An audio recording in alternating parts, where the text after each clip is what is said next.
crença de não ser bom o suficiente, que tem a ver com a exigência, tem a ver também com a baixa autoestima. E nem sempre é claro, nem sempre é fácil perceber que a exigência está ligada à autoestima. Quanto maior a exigência, existe uma tendência à autoestima ser mais baixa. Quando você compreende a dinâmica entre exigência e autoestima, fica mais fácil de você fazer a mudança, porque a exigência não é ruim. Só que quando a gente se exige, sem também ter a aceitação, o reconhecimento daquilo que a gente faz, a autoestima cai. E normalmente a exigência está ligada a uma dificuldade de lidar com os sentimentos. Quando se aceita, por exemplo, que nem sempre a gente vai conseguir o resultado que quer. Quando tem essa aceitação do erro, quando você tem uma aceitação de que nem sempre as coisas vão sair do jeito que a gente gostaria, fica mais fácil de lidar com o tema da autoestima e reconhecer que por trás da exigência tem uma crença de não ser bom o suficiente, ajuda a mudar essa relação. Quando se fala de baixa autoestima, é gostar pouco de si, em outras palavras. E gostar de si, qual é esse si? O gostar de si tem a ver com a relação que você estabelece com os seus sentimentos. Aprender a acolher a tristeza, a raiva e o medo muda totalmente a relação com os sentimentos. No geral, a gente afasta a tristeza. A gente afasta, por não saber lidar com a tristeza. Geralmente as pessoas lidam com a tristeza de duas formas. Uma forma comum de lidar com a tristeza é evitar ela a todo custo. Se ocupando, fazendo coisas. A outra forma de lidar com a tristeza, muitas vezes, é remoendo ela e levando a atenção para a negatividade. Por exemplo, quando algo dá errado, se o pensamento é, por que aconteceu isso? Como que eu fiz isso de novo? Eu devia saber. Ou seja, quando existe uma cobrança, uma exigência de que você devia fazer algo diferente do que você fez, isso diminui a sua autoestima. Então existe uma relação direta entre a aceitação dos seus sentimentos. Quando você aceita os seus sentimentos, você tem uma autoestima maior. E aí eu estou citando em particular o caso de aceitar a tristeza. Quando você aceita a tristeza, eu vou dar um exemplo do que é aceitar a tristeza. Aceitar a tristeza é, no momento presente, você reconhece que existe uma tristeza e que está tudo bem. Se é possível esse olhar de existe uma tristeza e está tudo bem, isso por si só alivia a tristeza. Só que não é muito frequente isso, né? Se alguém quiser comentar como que você lida com os seus sentimentos, eu dei o exemplo da tristeza. Faz sentido isso que eu falei? Que é comum duas formas de lidar com a tristeza. Uma forma de lidar com a tristeza é tentar evitar entrar em contato com ela, por achar que se entrar não vai sair mais, como se a tristeza fosse engolir você. E uma outra forma é ficar na tristeza reforçando ela, se cobrando, dizendo para si mesmo que não devia ser assim, que tinha que ser diferente, ou seja, aumentando a tristeza, mas ainda não é aceitação. Então vou colocar assim, as pessoas mais pensamento, que pensam mais, que se cobram muito, podem seguir o caminho de evitar a tristeza e se manter ocupado. Essa é uma tendência. As pessoas mais emotivas, mais ligadas aos sentimentos, quando estão em contato com a tristeza, têm uma tendência a aumentar ela a partir da exigência, se cobrando de por que de novo, por que deu errado, por que foi assim. E aí as duas formas representam maneiras que não são construtivas, que de alguma forma ainda não são o lidar bem com a tristeza. O lidar bem com a tristeza, então, é no momento presente, de preferência se você puder observar a respiração e levar o reconhecimento. Existe uma tristeza e está tudo bem. E para quem chegou e eu estava no meio do assunto, o que eu estou falando sobre a tristeza é, quando existe uma tristeza, é normal que a gente recorra ao controle, a querer controlar as situações como forma de não precisar entrar em contato com a tristeza. Faz sentido? O que eu quero dizer é, existe uma tristeza. Então, se eu deixar algo dar errado, se algo não sair como eu gostaria, a tendência é eu entrar em contato com a tristeza. E, não sabendo lidar com ela, então a exigência faz com que se queira tentar fazer tudo dar certo, se cobra mais, e quando não dá, essa cobrança volta para si mesmo. E o que isso tem a ver com a autoexigência? A autoexigência, então, é essa tentativa ou essa busca de se cobrar para que as coisas deem certo ou saia como você gostaria. Quando você escolhe aceitar a tristeza, naturalmente a autoexigência diminui. E a autoexigência é a crença de não ser bom o suficiente. Não estou dizendo que a autoexigência é ruim. O que eu estou dizendo é a autoexigência precisa ser compassiva. O quanto pode se olhar assim? Quando a exigência é muito grande, ela não reconhece que existem limitações e que nem sempre a gente acerta. Então é normal que algumas coisas não deem certo e dá tudo bem. Esse é um olhar mais compassivo. É um olhar que acolhe os resultados que a gente obtém. Tá? Então até aqui eu já apresentei uma das emoções ligadas ao tema autoestima e a crença de não ser bom o suficiente. Eu falei da tristeza e sobre duas maneiras de lidar com a tristeza. Uma evitando ela e a outra é entrando e remoendo e aumentando a tristeza. São essas duas formas muito comuns. Eu imagino que cada pessoa tende a ter mais momentos de uma ou mais momentos de outra. E o caminho para lidar com a tristeza é, no momento presente, reconhecer e aceitar.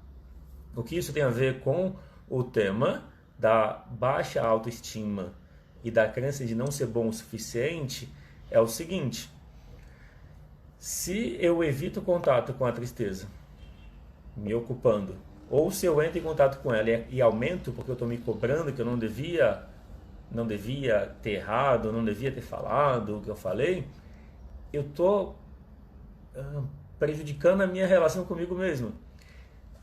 Tem um conceito chamado conta bancária emocional. Alguém que está na live já ouviu esse termo? Se quiser comentar. A ideia da conta bancária emocional geralmente é usada no relacionamento. Quando você faz algo que para outra pessoa ela recebe como positivo, é como um depósito. Quando você faz algo que a pessoa recebe como negativo, é um saque. E aí, de acordo com o número de depósito ou saque, você vai tendo uma relação que tá mais positiva ou mais negativa. E conta bancária emocional, então, tem a ver com as emoções. Tem a ver com o reconhecimento e o acolhimento das emoções. E isso funciona com a gente também. A gente tem uma conta bancária emocional consigo mesmo. E aí minha pergunta para você é, como anda a sua conta bancária emocional? Ou seja, quanto você faz depósitos para você mesmo, emocionalmente? O que eu quero dizer com isso? Um depósito emocional significa que você faz coisas que você gosta, que você reconhece o que você sente, que você acolhe o seu sentimento, que você se coloca do lado dos seus sentimentos. Quando você faz isso, você faz um depósito. Você cria mais confiança com você. Então, olha o que eu estou apresentando. É uma maneira de você lidar melhor com as suas emoções de uma forma prática e dinâmica. Porque se você percebe que você não tem o hábito de ouvir o que você sente. Ouvir o que você sente significa: se algo está te incomodando, você expressa o incômodo. Se você não está satisfeito com alguma coisa, você expressa isso. Ou muda. Se você fica numa relação onde você não se sente bem e fica esperando que a relação mude por ela mesma, a tendência é ficar cada vez pior, porque aquilo que você não expressa continua em você. Então, expressar o que sente é uma forma de se colocar do lado do sentimento.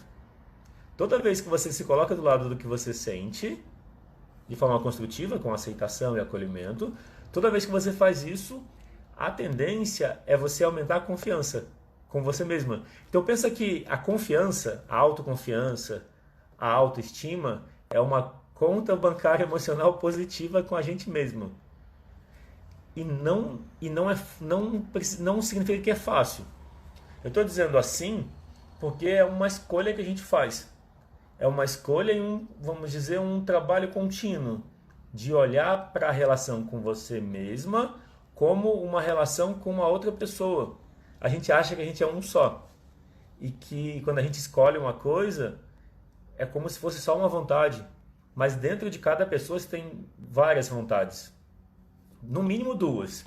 Uma vontade ligada ao pensamento e uma vontade ligada ao sentimento. E a gente, de maneira geral, nem sempre escolhe ouvir a vontade do sentimento. Por quê? Por conta das relações. De alguma forma, todo mundo tem um impulso de seguir o próprio sentimento, de se guiar por si mesmo, ou seja, a autenticidade, de um lado, e do outro, o impulso é a consideração pelo outro. Muitas vezes, pela consideração pelo outro, por pensar na outra pessoa, a gente deixa de seguir aquilo que a gente sente. Faz sentido? O problema de não seguir o que você sente, isso também está na relação com os pais. Eu até digo que começa na relação com os pais. Se na relação com os seus pais você sentiu que você era escutada e podia falar o que você sentia, é normal que você tenha uma boa autoestima, uma elevada autoestima. Porque a autoestima tem a ver com a escuta emocional. E você pode desenvolver a sua autoestima por sua conta, com isso que eu estou dizendo, trabalhando nesse sentido de acolher o que você sente. Quer ver um exercício simples? Se você se perguntar, pelo menos uma vez por dia, ou duas, ou quando acorda antes de dormir, ou em outros momentos, como eu me sinto? Como eu estou me sentindo agora? Então eu faço essa pergunta para você, como você está se sentindo agora? E aí você olha para dentro. Para responder essa pergunta, você precisa olhar para dentro. Como que você está agora? Pode ser que agora você esteja bem. Pode ser que não esteja. O sentimento que você reconhecer que está presente no momento, é importante você validar esse sentimento. Ou seja, se tem uma tristeza, é importante o reconhecimento. Existe uma tristeza e está tudo bem. Se existe uma insegurança, a insegurança tem a ver com medo. Se existe uma insegurança ou medo, também é importante reconhecer esse sentimento. Ou seja, existe uma insegurança e está tudo bem. Esse reconhecimento, olá Aline, bem-vinda. Esse reconhecimento de como você se sente no momento, aumenta, é um depósito da conta bancária emocional que eu falei. Ou seja, quando você reconhece o que sente, você valida, você faz um depósito. Alguém já experimentou isso? Experimenta, se você tem uma relação que você sente que não está indo bem, como você gostaria, experimenta conversar com a pessoa falando sobre como você se sente e o que você precisa, qual é a necessidade ligada a esse sentimento. Se você se permite falar do que você sente e do que você precisa, isso naturalmente traz mais leveza. E nem precisa que a outra pessoa atenda. Muitas vezes a necessidade emocional é de expressão, de autoexpressão. Quando você se permite expressar o que você está sentindo e busca qual é a necessidade por trás desse sentimento. Quando você faz isso, você está melhorando, você melhora a relação com os seus sentimentos, que melhora a sua autoestima. E aí tem um ponto-chave sobre a autoestima. Quando a gente vê pessoas confiantes, parece que elas têm uma boa autoestima, mas não necessariamente. Porque às vezes a pessoa é confiante naquilo que ela já domina. Mas o que seria confiança mesmo? A confiança não tem a ver com a maneira de expressão. Então, muitas pessoas que parecem seguras, você sabe se ela é segura se ela aceita ser questionada. Uma pessoa segura pode ser questionada e ela lida bem com a questão, com o questionamento. Quando você questiona alguém e essa pessoa se desestabiliza, fica com raiva, fala alto, fica na defensiva, de alguma forma essa pessoa pode parecer confiante, mas não é. Então, assim, outra maneira de perceber a questão da confiança, porque a confiança tem a ver com a autoestima. Necessidade de controlar as situações. Alguém que precisa controlar tudo o tempo todo, normalmente não confia em si e não confia nos outros. Todo sentimento passa pela gente e chega nos outros. Então, o que eu sinto em relação aos outros, eu também sinto em relação a mim. É por isso que ressentimento faz mal à pessoa que ressente, mais do que a pessoa que causou, que é o causador do ressentimento. Por isso que o perdão é um auto-perdão. Perdoar outra pessoa é um perdão para si. E a crença de não ser bom o suficiente está ligada a uma baixa autoestima. E uma pessoa confiante, ela pode estar fazendo tudo para que as coisas saiam bem, deem certo. Por quê? Porque quando dá errado é uma dor muito grande. Por isso a questão de quando se pergunta ou se discorda de alguém e a pessoa fica brava, perde o controle, grita, isso fala de insegurança. Faz sentido? E aí a questão do não ser bom o suficiente, a questão da baixa autoestima, como ela vai ser resolvida? Com um olhar de acolhimento, um olhar para as emoções e um olhar que traz, vou colocar assim, esse depósito na conta emocional, conta bancária emocional. Quanto mais você faz coisas que você gosta e se coloca do lado dos seus sentimentos, mais você aumenta a sua autoestima. Então, se você percebe sua autoestima baixa, experimenta focar no que você sente, no que você precisa e desenvolve e faz isso algo parte da sua rotina. Desenvolve uma rotina onde você tenha tempo para você. Muitas vezes a baixa autoestima leva as pessoas a querer agradar os outros, para que os outros retribuam. Só que essa tentativa de agradar os outros para receber de volta atenção ou afeto acaba não funcionando. Faz sentido? Por que não funciona? Porque os outros tendem a tratar você do jeito que você se trata. Daí a importância de você desenvolver a sua autoestima cuidando de si. Quando você cuida de você mesma, você naturalmente tem uma maior autoestima. E os outros vão reconhecer isso. Então, essa live vai ser um pouquinho mais breve do que as outras. A última deu quase 1 hora. E de alguma forma isso tem a ver com vamos dizer, com o tema, com o momento. E toda semana tem uma live diferente. O exercício que eu vou propor, então, vai ser olhar para as emoções. Vai ser um exercício bem simples. A gente começa agora o exercício, tá? Então, se você puder ficar numa postura confortável, apoiar os pés no chão, dá um tempo para você sentir o seu corpo, percebe como você se sente no momento. Como estão os seus ombros, a sua coluna. Observa a sua respiração e experimenta fazer uma respiração profunda. Nesse momento, imagina as suas emoções como se fosse um outro você. Então, olha para o você emocional. Quando você olha para o você emocional, quando você olha para as suas emoções, percebe se essa imagem está perto ou está longe de você. Se estiver longe, imagina que está perto, traz essa imagem para perto e percebe se é melhor ou pior. Agora você diz para a imagem do seu eu emocional. Você vai dizer o seguinte: primeiro, verifica qual é a emoção. O seu eu emocional está se sentindo como nesse momento? Se está em paz, legal. Então, o que a gente vai fazer é o passo seguinte, o passo 2. Para quem está legal, o eu emocional, então é o passo 2. Para quem esse eu emocional está com algum sentimento, ou tristeza, ou raiva, ou medo, reconhece esse sentimento. Diz para o seu eu emocional: eu vejo que você está com raiva e está tudo bem. Ou eu vejo que você está com tristeza e está tudo bem. Eu vejo que você está com medo e está tudo bem. Ou seja, qualquer sentimento que houver no momento, agora, em relação ao seu eu emocional, você reconhece. Reconhece, você diz: eu vejo que você está com esse sentimento e está tudo bem.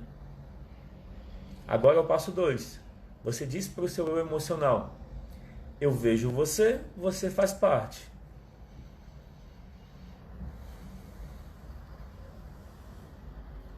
E, por último, eu te agradeço pelo que você me traz de bom. Eu falei por último, mas me deu vontade de mais uma frase. Vai ser a última. Você diz: você é bem-vindo à minha vida. E nesse momento que você experimentou esse exercício, percebe como você se sente. Se você quiser compartilhar como foi fazer esse exercício, pode escrever no comentário. Eu agradeço. E se tiver alguma pergunta, pode deixar também que eu respondo. E então eu falei sobre a baixa autoestima e a crença de não ser bom o suficiente. Onde é a mesma coisa. A baixa autoestima e a crença de ser bom o suficiente é a mesma coisa, que tem a ver com a exigência, que tem a ver com a distância das emoções. O exercício que a gente fez é um olhar e uma conexão para as emoções, com as emoções. Pode ser que até aqui algo mais do eu emocional precisa ser visto e acolhido. Às vezes precisa também olhar para a relação com os pais, com os avós. Se você sentiu que faltou alguma coisa para melhorar a relação com o eu emocional, um último passo é: imagina os seus pais, os seus avós, bisavós, e olha para todos eles. Imagina também os seus irmãos, os irmãos dos seus pais, dos seus avós, e aí você vê a sua família toda. Pode ser que algo do seu eu emocional só vai mudar com esse passo que a gente vai fazer. Porque às vezes você está carregando algo que veio de uma geração anterior. Então, quando você imagina a sua família, você pode imaginar que você tem uma caixa nas mãos. E essa caixa representa o que você, ou o seu eu emocional, estava carregando até agora, mas que não é seu. E aí imagina que você devolve essa caixa para todos eles. E você diz: deixo com vocês o que é de vocês e guardo comigo só o que é meu.